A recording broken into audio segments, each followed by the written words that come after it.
Ladies and gentlemen, the President of the United States. My fellow Americans, the sudden criminal attacks perpetrated by the Japanese in the Pacific provide the climax of a decade of international immorality. Powerful and resourceful gangsters have banded together to make war upon the whole human race. Their challenge has now been flung at the United States of America. The Japanese have treacherously violated the long-standing peace between us. Many American soldiers and sailors have been killed by enemy action. American ships have been sunk. American airplanes have been destroyed. The Congress and the people of the United States have accepted that challenge. Together with other free peoples, we are now fighting to maintain our right to live among our world neighbors in freedom, in common decency, without fear of assault.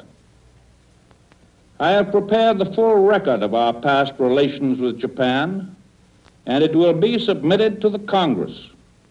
It begins with the visit of Commodore Perry to Japan 88 years ago. It ends with the visit of two Japanese emissaries to the Secretary of State last Sunday, an hour after Japanese forces had loosed their bombs and machine guns against our flag, our forces, and our citizens. I can say with utmost confidence that no Americans today or 1,000 years hence need feel anything but pride in our patience and in our efforts through all the years toward achieving a peace in the Pacific which would be fair and honorable to every nation, large or small. And no honest person today or 1,000 years hence will be able to suppress a sense of indignation and horror at the treachery committed by the military dictators of Japan under the very shadow of the flag of peace borne by their special envoys in our midst.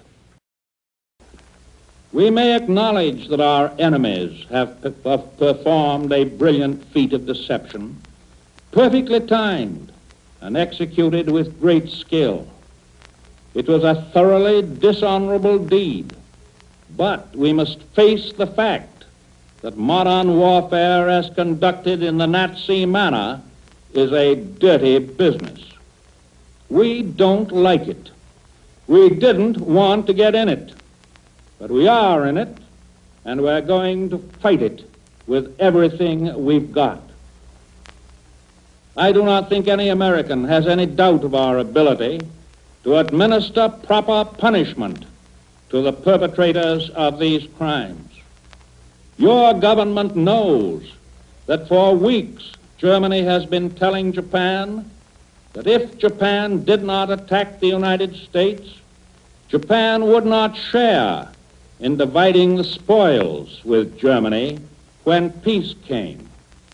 She was promised by Germany that if she came in, she would receive the complete and perpetual control of the whole of the Pacific area.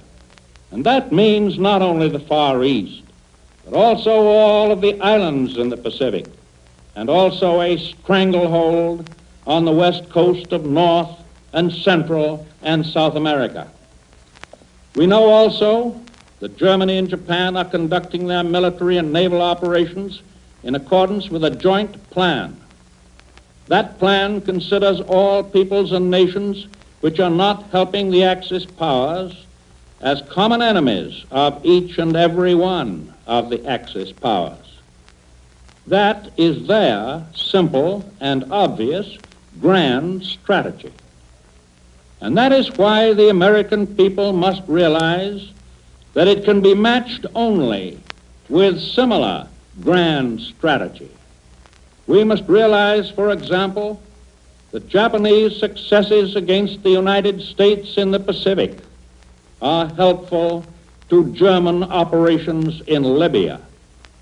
That any German success against the Caucasus is inevitably an assistance to Japan in her operations against the Dutch East Indies, that a German attack against Algiers or Morocco opens the way to a German attack against South America and the Canal.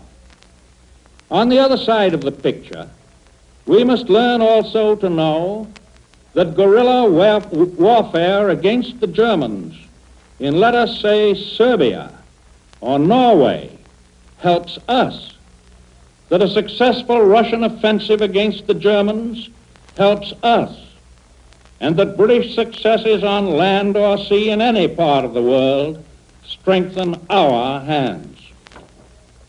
Remember always that Germany and Italy, regardless of any formal declaration of war, consider themselves at war with the United States at this moment, just as much as they consider themselves at war with Britain or Russia. And Germany puts all the other republics of the Americas into the same category of enemies. The people of our sister republics of this hemisphere can be honored by that fact. The true goal we seek is far above and beyond the ugly field of battle. When we resort to force, as now we must, we are determined that this force shall be directed toward ultimate good as well as against immediate evil. We Americans are not destroyers. We are builders. We are now in the midst of a war, not for conquest, not for vengeance, but for a world in which this nation and all that this nation represents will be safe for our children.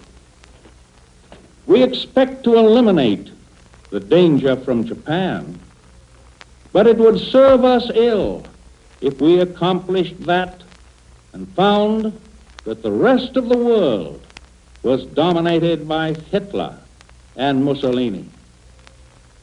So we are going to win the war, and we are going to win the peace that follows. And in the difficult hours of this day, through dark days that may be yet to come, we will know that the vast majority of the members of the human race are on our side. Many of them are fighting with us. All of them are praying for us. But in representing our cause, we represent theirs as well, our hope and their hope for liberty under God. You've heard the President of the United States. Ladies and gentlemen, the national anthem.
Return you now to New York.